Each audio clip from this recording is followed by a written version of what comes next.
Halo teman-teman semua, balik lagi sama aku Dion MBD di channelnya Ilustrasi, channel dimana kita semua bisa belajar jadi ilustrator profesional.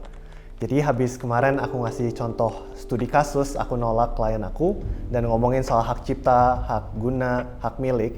Banyak dari kalian yang kepengen soal persoalan itu dibahas lebih lanjut lagi. Jadi hari ini spesial kita akan ngebahas semua tentang hak cipta, hak milik, dan juga licensing dari sebuah karya yang bisa ngebantu kalian nanti menentukan gimana sih kalian mau menjual karya kalian dan supaya kalian juga nggak rugi saat ngeset harga untuk proyek-proyek kalian. Jadi kita refresh dulu, kita mungkin lihat definisinya hak cipta, hak milik, dan juga lisensi itu apa. Hak cipta itu adalah hak yang otomatis dimiliki seorang kreator atau pencipta dari sesuatu. Ini sifatnya deklaratif. Maksudnya gimana? Kalau aku habis ngebikin gambar atau aku punya ide sesuatu, saat aku kasih tahu orang atau aku posting, itu kan ada buktinya nih. Kalau kasih tahu orang ada saksinya. Kalau aku posting ada metadatanya. Nah, itu berarti hak cipta dari sesuatu tersebut, dari kayak gambar yang aku bikin, itu adalah milik aku secara otomatis karena aku sudah mendeklarasikan dan ada buktinya.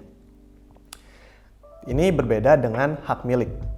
Dimana kalau hak milik, kalau hak cipta itu kan yang penciptanya yang punya secara otomatis.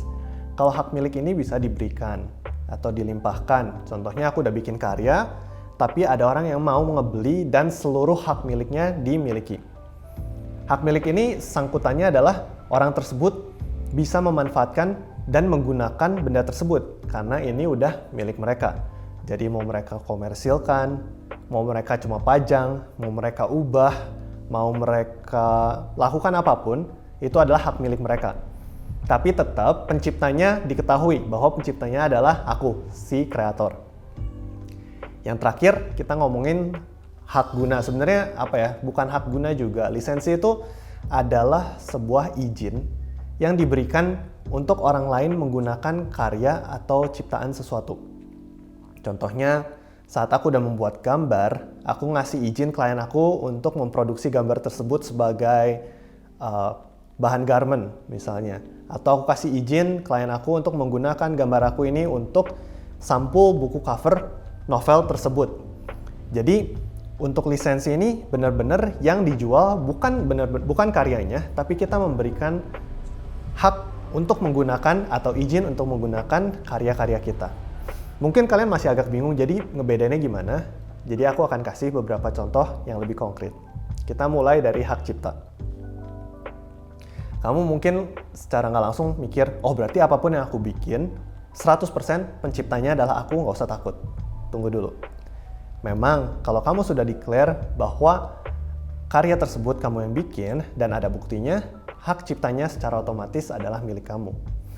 Tapi saat kita bekerja, kadang ada di kontrak namanya itu work for hire. Maksudnya apa? Jadi kita ini di hire atau disewa sama klien kita, mau itu sebuah perusahaan, mau itu perorangan, supaya kita menjadi bagian dari klien tersebut, sehingga apapun yang kita buat itu atas nama klien. Jadi penciptanya adalah klien. Maksudnya gimana? Contohnya gini. Kalau kalian menjadi seorang desainer karakter di Disney. Misalnya kalian bikin karakter A, dan kalian bangga banget. Kalian nggak bisa seenaknya bilang bahwa ini adalah karakter ciptaan kamu. Meskipun kamu yang gambar, meskipun kamu yang punya ide kayak karakternya mau kayak gimana, tapi karena kamu sudah menjadi bagian dari entity-nya Disney, atau alias kamu tuh jadi kaki tangannya Disney, hak ciptanya ini miliknya Disney. Oke? Jadi kebayang ya, meskipun kita adalah secara teknis pencipta dari sesuatu, nggak selalu kita memiliki hak ciptanya. Lihat di kontrak kita ada kata-kata work for hire atau enggak. Biasanya, untuk work for hire, aku akan ngecas jauh lebih tinggi dibanding kerjaan-kerjaan aku yang lainnya. Kenapa? Karena aku menanggung rugi, nggak selalu nama aku akan dicantumkan. Ini bukan kewajiban klien untuk nunjukin namaku, karena hak ciptanya adalah hak cipta mereka, ya kan? Satu itu. Kedua, mereka bisa pakai yang aku buat ini untuk apapun. Hak ciptanya dimiliki, berarti hak miliknya juga milik klien. Mereka bisa komersilkan, mereka bisa jual kembali, mereka bisa ubah, itu semuanya milik klien. Makanya untuk pekerjaan-pekerjaan yang work for hire, kalian harus ngecas jauh lebih tinggi daripada harga kalian biasa ngecas, karena klien bisa mengkomersilkan dan mendapatkan keuntungan sebanyak-banyaknya tanpa batas seumur hidup dari karya tersebut. Berikutnya kita ngomongin soal hak milik. Nah, kalau yang hak milik ini saat kita kerjasama sama seseorang dan kita cuma memberikan hak milik, sebenarnya mereka wajib untuk selalu mencantumkan dan menunjukkan bahwa penciptanya itu siapa sih. Untuk aman, kalian tulis di kontrak. Contohnya, untuk setiap penggunaan ini, nama aku harus ditulis. Atau bahkan nama kalian bisa kalian tuliskan langsung di karyanya, kalau ini kayak commissions dan segala macam. Dan si klien ini sebaiknya tidak mengubah hal tersebut. Nah, ini jatuhnya kalau hak milik ini juga agak membingungkan. Kenapa? Karena di dunia nyata jarang sekali kita membuat sebuah karya yang 100% hak miliknya diberikan kepada klien. Contohnya gimana? Kalau misalnya kita bikin lukisan. Klien minta kita bikin lukisan untuk dekorasi rumahnya, ya kita bikin, lalu kita jadi tambah ngetrend, klien tersebut boleh menjual kembali lukisan tersebut dan mereka bisa naikin harganya segala macam. Jadi mereka untung investasi di lukisan kita. Tapi secara etis mereka tidak diperbolehkan untuk menggunakan lukisan tersebut di print ulang, dicetak ulang, dikomersilkan lagi karena kita adalah penciptanya. Sebagai penciptanya kita sebenarnya memiliki hak untuk tahu, oh kamu mau mengkomersilkan ini, kamu mau menjual ini kembali, itu harus ada perjanjiannya lagi. Jadi jarang yang hak miliknya 100% dimiliki sama klien. Nah, ini kenapa beberapa bulan kemarin aku sangat menentang perlombaan-perlombaan yang peraturannya menuliskan semua hak milik karya yang masuk ke penyelenggara adalah milik penyelenggara. Itu kan berarti karya yang nggak menang, karya yang menang semua milik penyelenggara. Mau mereka edit, mau mereka curi idenya, mau mereka ubah kegunaannya, itu terserah mereka karena hak miliknya udah milik mereka. Aku merasa hal ini tuh eksploitatif. Bahkan kalau kita kerja di dunia nyata juga, jarang kita memberikan 100% hak milik. Ada beberapa aku tahu publisher-publisher di Indonesia yang dimana karya yang dibeli itu dibeli putus. Artinya apa? Setelah dibeli, mereka boleh pakai karya itu untuk apapun. Tapi aku juga merasa jarang sih yang kayak beli putus bilangnya untuk cover, tapi nanti dijual lagi sebagai tote bag, dijual lagi sebagai merchandise yang lain-lain. Kalau kita mau paling aman, saat kita menjual karya, kita bukan menjual karyanya, bukan menjual hak miliknya, tapi kita melicense atau melisensi karya kita untuk si klien.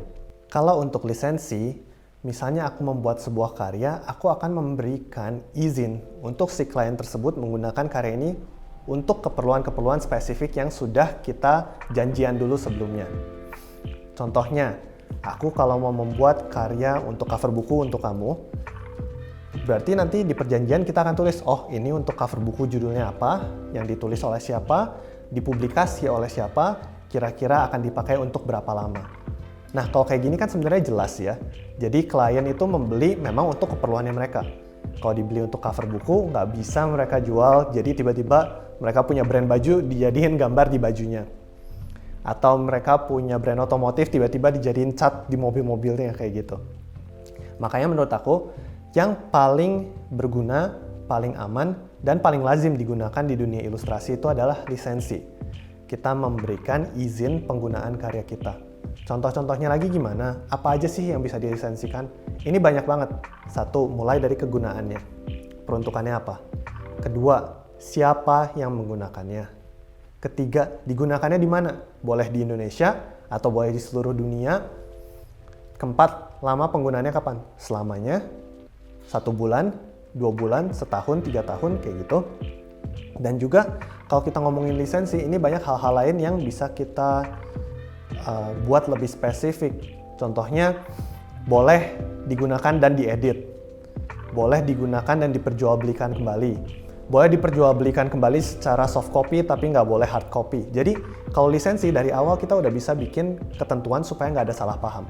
Apapun yang tidak tertulis di perjanjiannya tersebut tidak boleh dilakukan oleh si klien atau si pembeli. Karena hak cipta dan hak milik karya tersebut tetap punya penciptanya atau kreatornya, kita. Kayak gitu. Untuk lisensi, Ini juga yang memperbolehkan kita membuat gambar yang sama harganya bisa lebih mahal atau bisa lebih murah. Contohnya satu gambar yang sama, aku mau jual ke tetangga aku karena dia mau pakai untuk kemasan makanan yang dia jual. Dia hanya pakai untuk kemasan, tidak akan dipakai untuk yang lain-lain lagi. Mungkin aku akan kasih harga sekian. Tapi nanti ada klien yang lain yang tertarik sama gambar tersebut juga. Dia kepengen menggunakan gambar tersebut untuk key visual atau kayak main element dari perusahaannya dia. Oh, jelas gambar yang sama, harganya akan aku naikin lebih tinggi.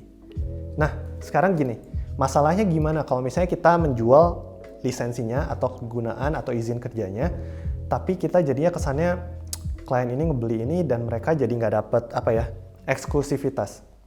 Ini bisa kita obrolin juga di saat membuat kontrak. Contohnya, klien ini pengen bikin gambar untuk brand logonya. Untuk brand berarti itu kan harus eksklusif, nggak bisa kita jual lagi. Jadi perjanjiannya adalah nggak boleh dijual lagi sebagai brand atau sebagai produk lain ke klien yang lain. Nanti itu kita bisa adjust harganya kira-kira.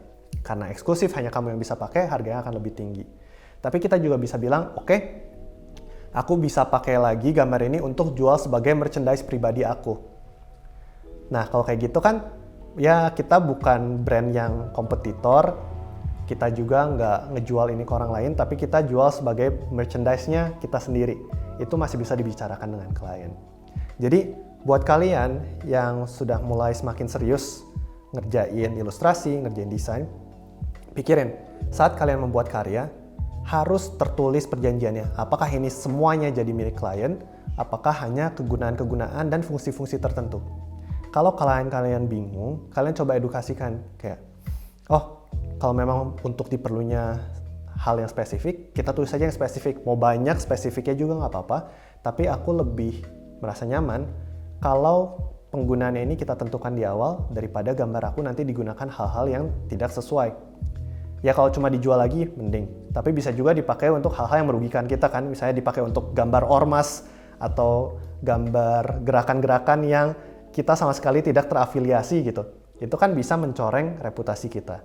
Jadi gitu sih, ada 3 hal yang perlu kalian perhatikan. Hak ciptanya milik siapa? Apakah kalian memberikan hak milik atau kalian hanya melisensikan karya kalian?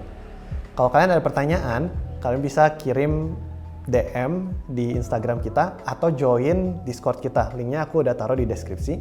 Dan jangan lupa template kontrak, invoice, dan juga perkiraan perhitungan pajak selalu ada di website kita di link resources-nya. Linknya akan aku taruh di bawah ini juga.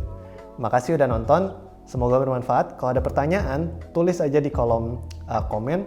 Nanti aku akan coba menjawab semua pertanyaan-pertanyaan yang kalian punya, atau bahkan aku akan bikin jadi video selanjutnya. Oke, makasih banyak. Sampai jumpa di video berikutnya.